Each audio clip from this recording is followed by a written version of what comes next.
one thing we gotta remember, right? Gotta get that. Is that our past is our present and our present is our future.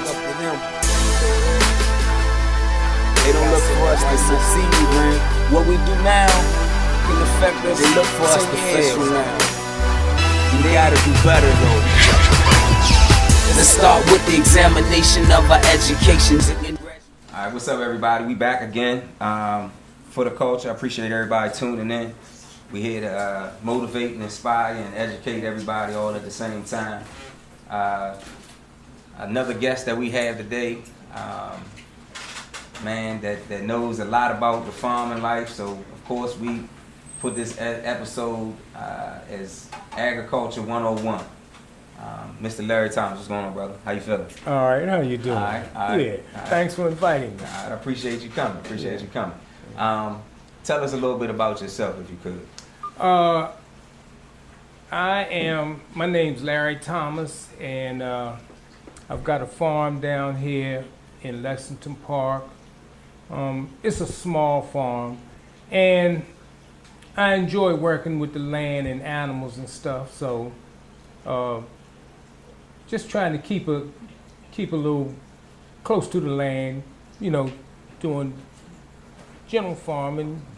I've got cows down there and chickens and a little small garden, but that's about it. That's about yeah. Okay. All right, we're gonna have to dig into it then. Okay. All right. Now, you say you got cows and you got chickens. You got any pigs going on down there?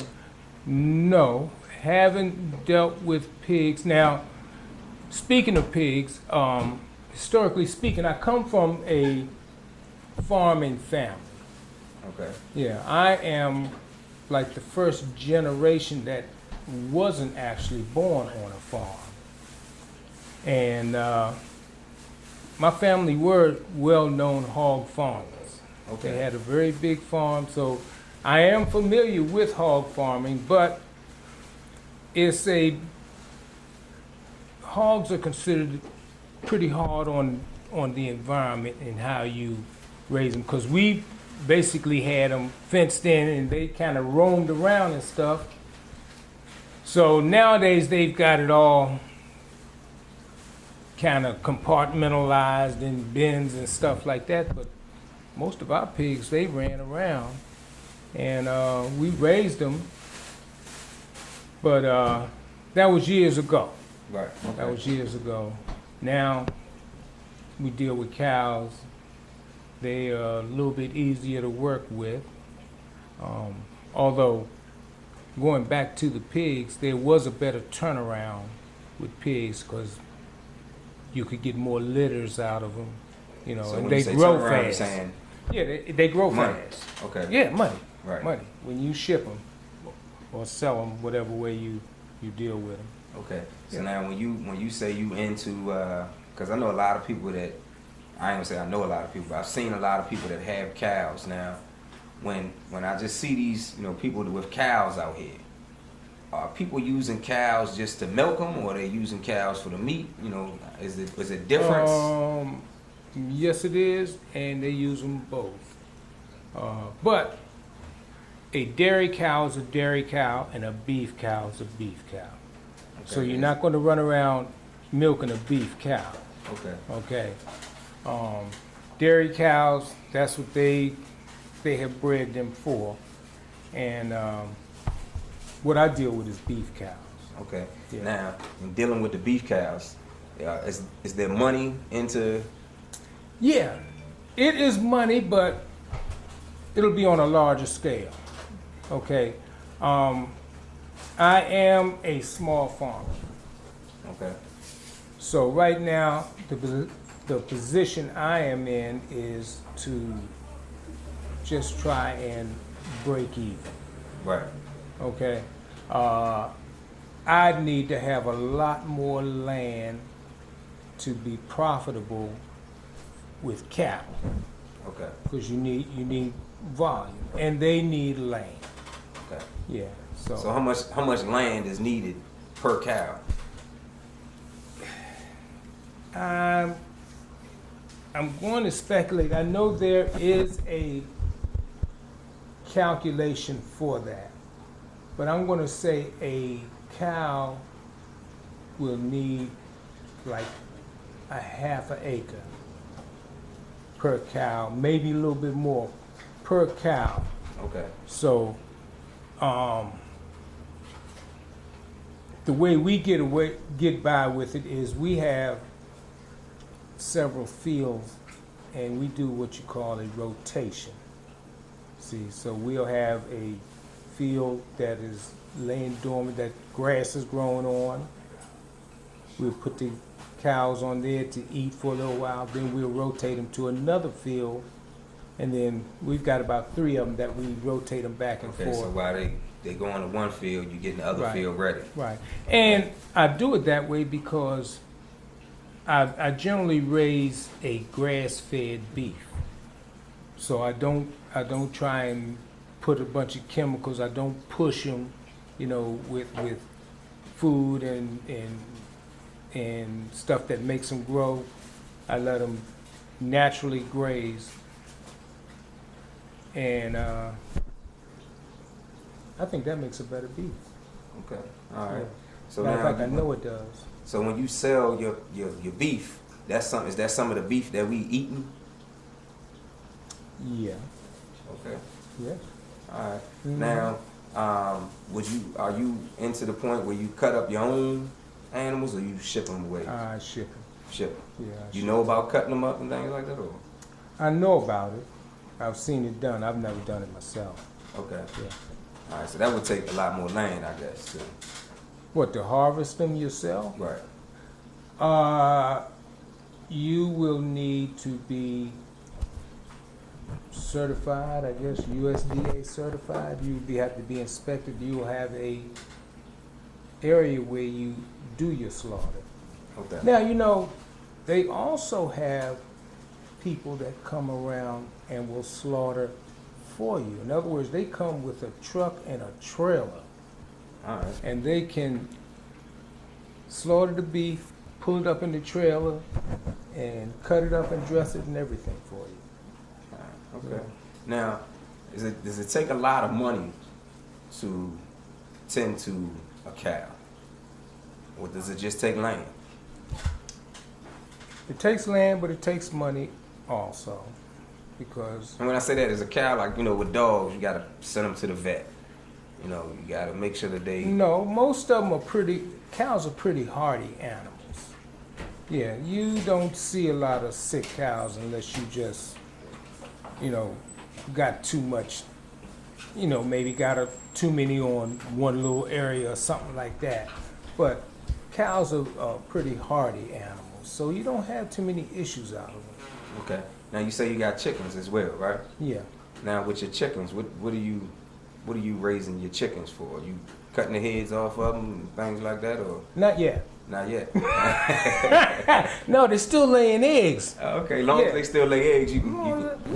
Okay, Yeah, so as long you as use they them as long as they laying eggs, you use them for that. Right, right. But as soon as they stop- These are called laying hens that I got. Yeah, they lay eggs. All right. Now when they stop laying eggs, that's when they can be used for Yeah, eating. yeah.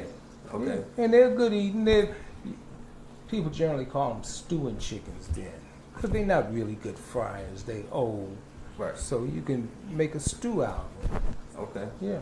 All right. Now, other than as far as animals you got on your farm, what else? You growing crops? Yeah. And what crops do you grow on your farm? General vegetables. We got, vegetables and fruit, to be honest with you. This year we got cucumbers in, we got tomatoes, we got string beans, we got some cabbage and lettuce. Now, I be saying, I see a lot of people that can grow a tomato in a cup. So, what's so different about a tomato that you can just grow that in a cup that other things you can't? I don't know this in a cup. I mean, Yeah. the tomatoes I grow, them plants get tall, so they wouldn't survive in a cup. Okay. So I don't know what kind of tomato that is. All right. I've seen them grow. I've seen my uncle actually had done Well, my plants, I started out with plants. I didn't start with seeds. So my plants were about that big in a cup, but I transplanted them to the ground. that. Okay. See, that's probably whoever that tomato was in the cup probably needed to be transplanted and put in the ground Okay. so that it could really grow. All right. Yeah. Now, how much field do you need to, like, so if I could, I just want to put, like, let me say, I want to grow a tomato, I want to grow some cucumbers, you know, how much field would I need to make that work? It all depends on the scale of what you want to do.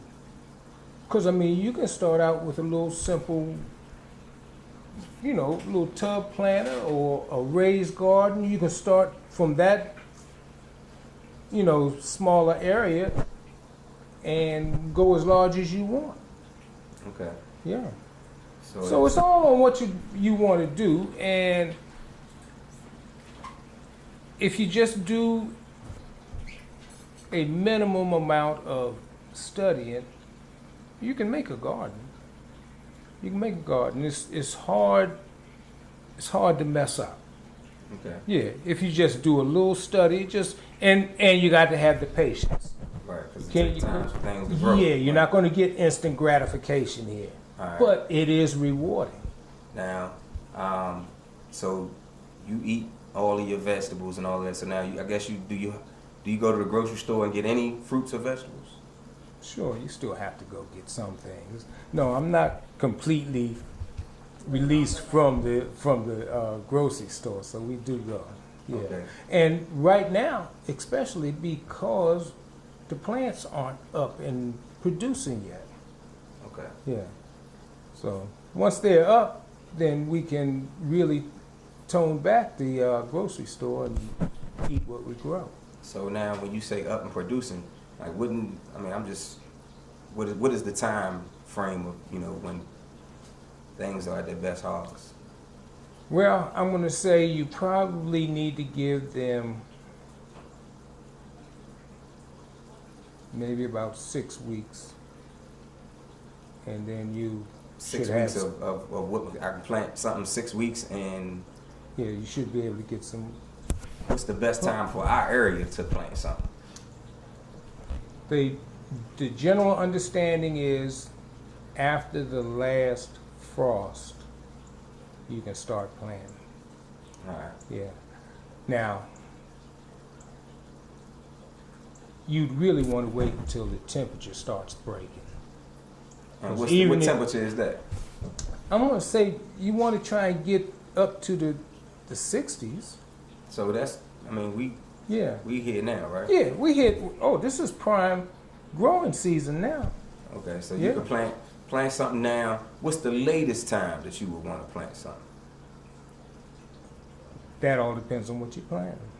Because, I mean, people plant late greens like kales and cabbages and stuff like that. They can sow that up into the fall. And if you ain't got a bad winter, what dies will come back in the spring, and you'll be picking kale the next spring. Okay, so it's come right back. It Some of it, yeah. Okay, Yeah. so now I always got like the taste for like watermelons and cucumbers. Now, is that something that I got, you know, a backyard, small backyard? Is that something I can just say, you know what, let me throw some seeds in the ground and let them pop up? Well, you can, but you really want to not crowd up your plants too bad. So you want to try. And what's crowding up? I mean, how far distance away? You just don't want to just throw out unless you're. Now, when you're throwing out, it's generally called broadcasting. That would be like if you was planting kale or something like that. You're just sowing a field of kale. You toss it out. Now, certain plants like your string beans and your tomatoes and plants like that, you need to kind of space them a little bit so that they're not crowding out one another. Right. Yeah. Okay. Now, of the fruits and vegetables that you got down there, what gives you, I guess, the best harvest or the easiest, I should say? I think down there, I'll say that the trees that struggle down there are my figs. They kind of struggle. I've got a pecan tree. It kind of struggles. See, those are more southern type plants. So the winter kind of messes with them. Right. Otherwise, our peaches, apples, cherries, all those trees, and I'll say at one time they were good producing trees. So those trees are really the best ones. The other ones, they just struggle a little bit, but it's not that they don't grow. They just don't, you know. Now, so I've seen apple trees. And in fact, we used to have an apple tree down in this yard. So now, how far away do you have to have these trees planted? Because you plant an apple tree right next to a peach tree. And We do. you do. Yeah, So it's possible to do that. yeah, All right. yeah. They ain't gonna fight one another. Okay. Yeah. All right. Now, how many acres of fruits and vegetables do you have? Again, I am a small farmer. Okay, so I guess if I was to put those trees, because we got them kind of spread out, but if I was to put them in a orchard type setting, I'd say we got a half an acre of fruit trees and another half an acre garden. So basically I've got one Acre. full acre Of fruits and it's vegetables? split between garden and trees. All right. So an acre of land could give you enough fruit and vegetables. It'll give you a nice amount. Yeah. Now the trees around you, how does that affect with the sunlight and so forth? The fruit trees, Right. they're not that tall. Okay. So Yeah. what do you mean not that tall? Well, you said the sunlight. Right. So what's that not that tall? 20 feet, 30 feet? Well, I thought you were talking about them being a shade tree. Right. Yeah, no, we don't let them get tall enough to be a shade tree. So what's tall enough? How? So you have to manage those trees so that they are easy to get the fruit off of and that the trees don't literally hurt themselves, because some of them are excellent producers, and if you don't keep them properly pruned, they'll get weighed down with fruit on them and they'll break the limbs. Right. So you don't generally let your fruit trees get too big. What's too big? I guess keep them around 10 feet, 12 feet tall. And that's for, yeah. They spread out. No, you don't want them to spread out too much. That's another way that they will break those limbs. And see, that's for trees. Now, if you just growing a fruit tree just to have a tree, yeah, you can let it grow. It will get big. Right. It will get tall. But if you are doing an orchard style, then you don't want your trees to get too overwhelming so that you can't get all the fruit off of them. Right. Now, as far as apples, you got apple trees, you say? Yeah. Okay. Now, is there different type of trees that grow the red apples and the green apples? Yeah, there are different breeds, yeah. Yeah, there are different breeds, but ours are red apples that we've got. Okay. Yeah. Now, so it doesn't take that much land, so somebody could have an apple tree right in the back of their yard, 10 feet high. Sure. That's- sure. What about watermelon? Watermelon, you're gonna need a little bit of a plot, or you're gonna have to train them vines, because it's a vine, it creeps. Okay. So yeah, you just have to manage your space where you got it at, but it'll make a melon. Yeah. Okay. Yeah, you don't need no great big space, but like I say, them type of vines like that, if you can't train them, because I mean, where what we're gonna do, we're just gonna let them run. Okay.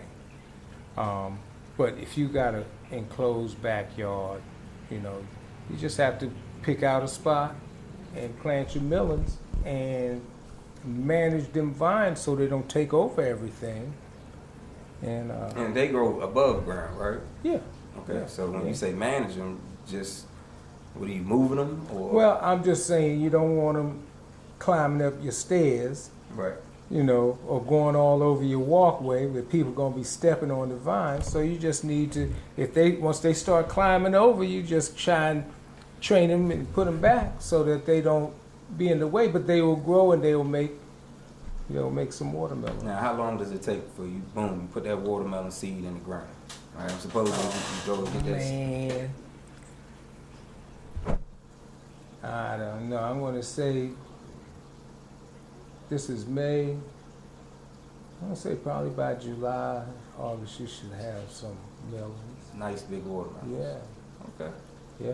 Now, You is know, they that- have different varieties of melons too. They Right. got round ones and they got the long ones. Right. So yeah, Now, is that what all the fruits is gonna take? 2 or 3 months, or just? it's different fruits take different time. Yeah, different fruits take different times. So Okay. yeah. Now, how much food? You say you're a small farm, of course. Mm-hmm. But how much food would one need to produce that? Enough food for an average family. So how big of a garden would?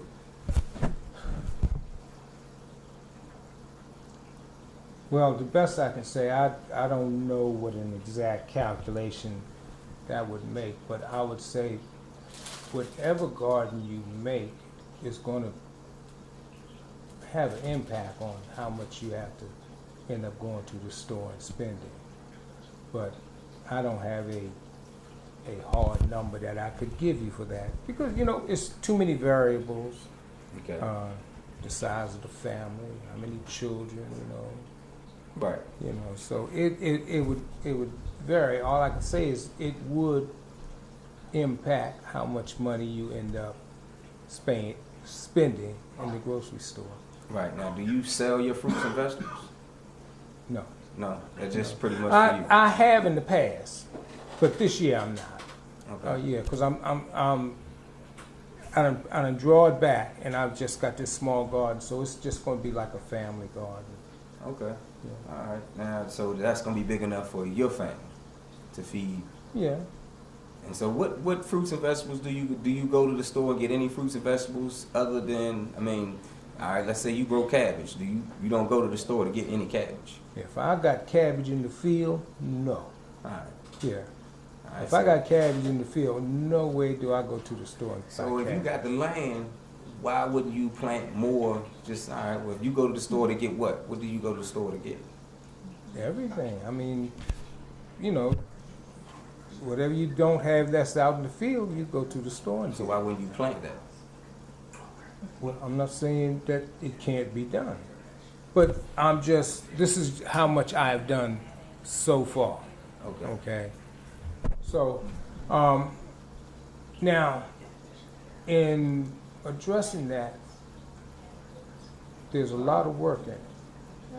Okay? And depending on how big of a garden you're going to make, which means you'll have to have the land, you're going to need help. So if you are going to be producing enough that you're going to be selling, and especially going to sell on a large scale, you're going to need some help to manage that farm, handle the implements, When you say the manage, equipment. what do you have to do as far as manage? Make sure all the crops get planted, all the plants get planted on time, cultivating the fields, making sure and making sure they're not getting ate up by bugs, and starting to harvest. Now, you say not getting ate up by bugs, so what are you spraying something? Depends on how you do. Organic farmers, they don't spray. Regular farmers, they do spray. But organic farmers, they try to fight the insects with I guess, organic type measures like getting praying mantis in there or something, something along them lines. But they don't use, And what do bug you, killers. so are you an organic farmer or you? No, I'm not an organic farmer. All right, so No. you spray. Yeah. Okay. Now, So that means I have to wash my vegetables. right. All right. Now, considering like a bigger farm, and sometimes you get, I guess you spraying for so many different things. Is that dangerous for people as far as? I'm going to say like this. A chemical that is made to kill whatever it may be it is what it is. It's dangerous. To a certain extent, yeah. I mean, like I said, its job is to kill. So, I mean, if you use it the wrong way, yeah. In other words, use it for what it's supposed to be used for. Right. Okay? And you'll be all right. But, I mean, that's even like mosquito spray, when you trying to bug repellent, all that kind of stuff is made to kill something. Right. So you don't put too much. You got to use it respectfully. Right. Yeah. Okay. Mm-hmm. Now, as far as like maintenance and things that are required to have on a farm such as the scale that you have, what tools and operating machines that you would need? Yeah. We've got a few tractors. Got plows, we've got discs. And we got a lot of hand tools, hoes, rakes. So you got about an acre of land of fruits and vegetables, correct? yeah, now we actually got more than an acre of land, but we've only got an acre of land of that fruits and we're vegetables. growing. Yeah. Right. Yeah. So now, of that acre of land, how many people does it take to tend to that acre? And how much So far, I'm doing a pretty good job myself. by yourself? Okay, so one person. All smack. Oh, well, my daughter helps me out. All right. Okay. Okay. All right. Mhm. All right. So, but is it possible for one person to take care of that acre? Yeah. And with what tools would they need? Tractor, so that you have something you can turn that land over with. Plow, cultivator, whatever style you choose to turn that over with. Right. And then once you get that land prepped, and you'd want to put a little fertilizer on it, to pump it up. And then you can go ahead and make your rows and make your plants. Now, you also have to consider, hopefully Mother Nature takes care of watering, but I have seen times when we done had some droughts and you'd have to figure out a way to irrigate your fields. So when we had the droughts around here, how did you take We've care? got an irrigation system down there on that farm. Okay. So we you got built it. some type of sprinkler system where you got. Years ago, we built that irrigation system. We have a nice run, and we used a dirty water pump. And this is when we were wholesale gardening. We had big fields, so we was watering all those fields. So we had a good crop, even in drought. Okay. Yeah. All right. What would you say to the average person that just want to say, you know what, I got 2 acres of land. I want to start myself a farm. I'm going to say the hardest thing is taking that first step. Just doing it. And I'm going to say to do a little bit of studying. I mean, you ain't got to, go to no 4-year college. find a little book about gardening. Right. Yeah. Videos, the YouTube, they got it all. Right. They'll show you how to YouTube has make it. everything. Yeah. So, you're gonna have to spend a little money now. If you're just starting out green and you want to immediately do a whole acre, you might want to get a little loan to get a tractor. Get yourself a nice little tractor with some implements, and go ahead and turn it over.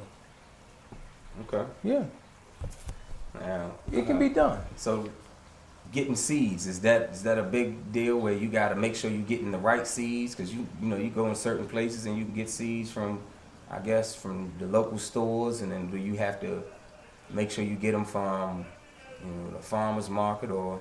Well, the only thing you do need to be a little bit particular, but you need to be concerned about what you're growing. Make sure you're getting product that grows good in the area that you're in. So in this Maryland area, you want to stick to, crops that will develop and grow good in this area. Because you don't want to, start trying to grow something up here that grows down there in Florida. Right. It might not, work good with this atmosphere. So that's all. Just get them plants,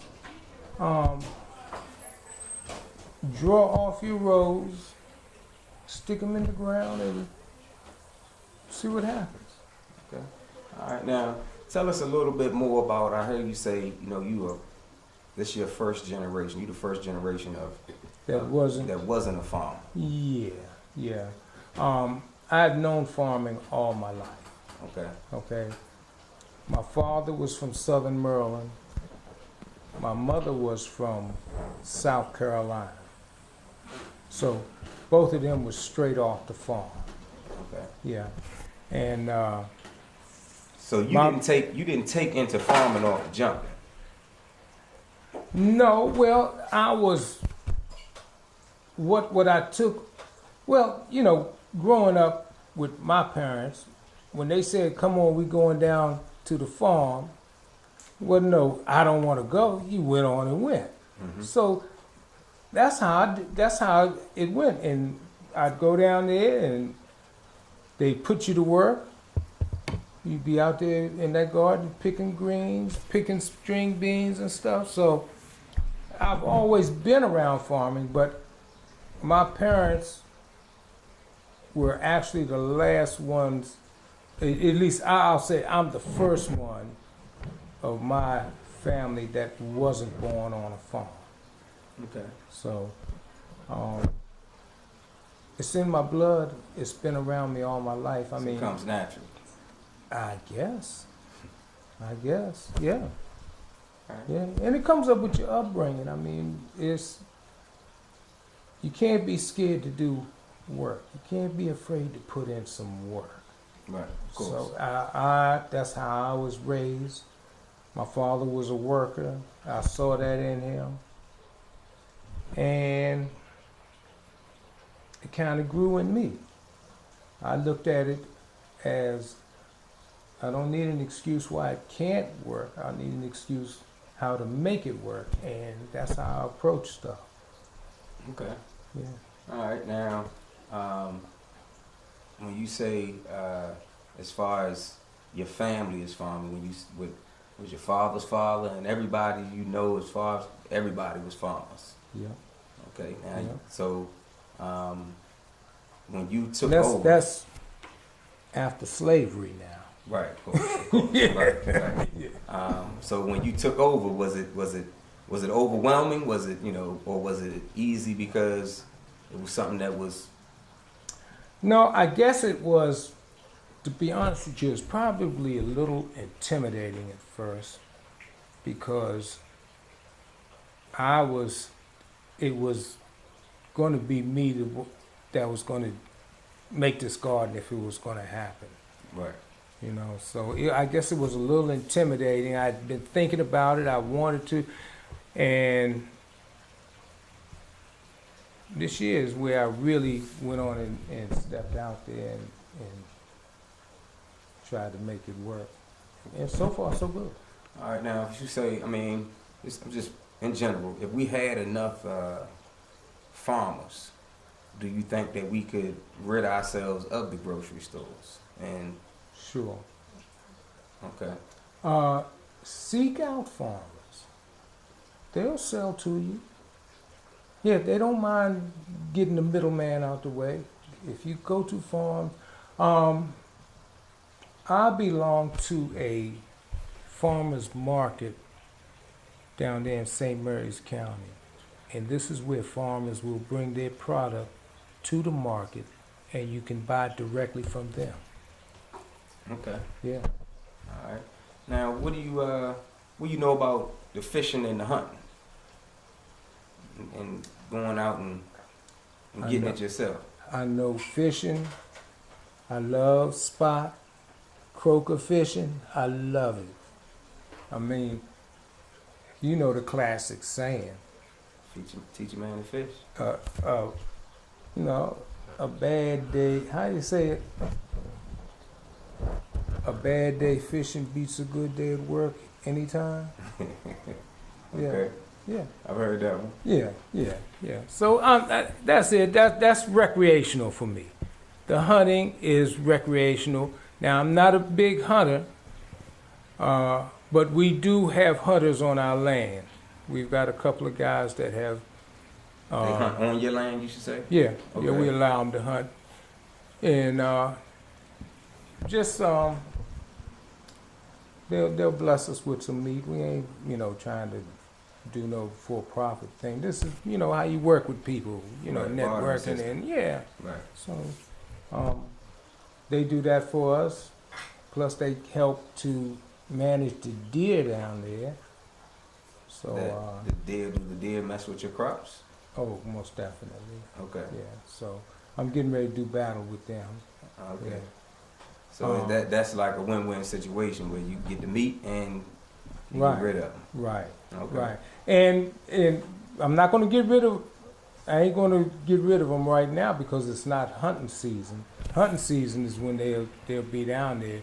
Now, there is an exception in Maryland where you can harvest them, but you have to get a permit, and there'll be a nuisance permit, because they're Meaning? eating your garden up and stuff. Okay. They'll All give right. you a nuisance permit to dispatch of them. Okay, so that means that. But that'll be the only reason you could hunt them this time of year, Okay. And when does hunting season come into effect? in the fall. All right. Yeah, Now I started to see a lot of boats starting, so now I'm guessing.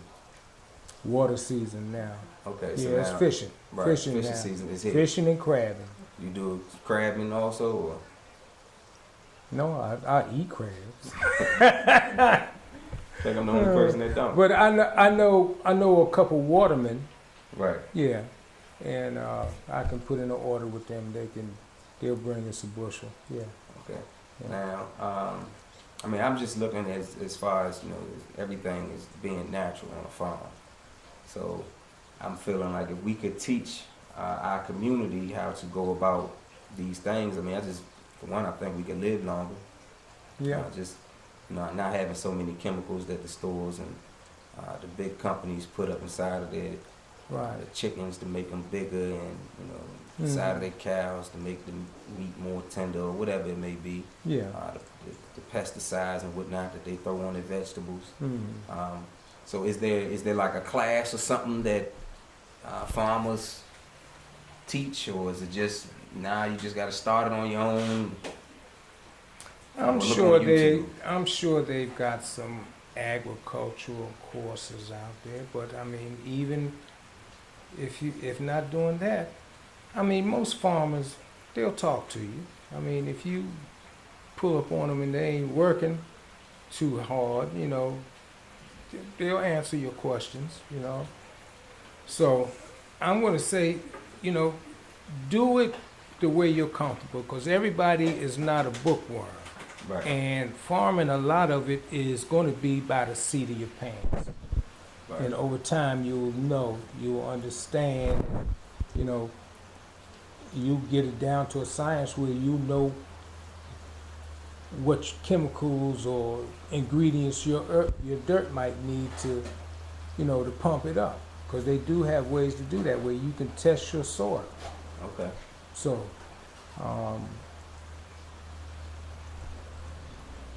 all that goes with farming. But like I say, a lot of it is going to be just Trial getting and error. out there by the seat of your pants. Okay. Yeah. All right. St. Mary's County. Is it a lot of black farmers? Because when I go down there, I see the farmers that I see are more the Amish. Yeah, but there are black farmers down there. A lot of black farmers down there. Yeah, if you know where to look. Yeah. And I'm saying some of them got some big farms. Okay. Yeah. So yeah, there are some black farmers down there. Okay. So I mean, that was They one get- point in time I see, didn't know that we had black Yeah. farmers. Well, see, stuff like that don't make the news. Right. What makes the news is, all the ugly stuff. See, that's what makes the news. But yeah, black farmers are out there. Now, not to say that there are overwhelming numbers of them, because they are kind of fading out. Right. Of course. Yeah. Of course. All right.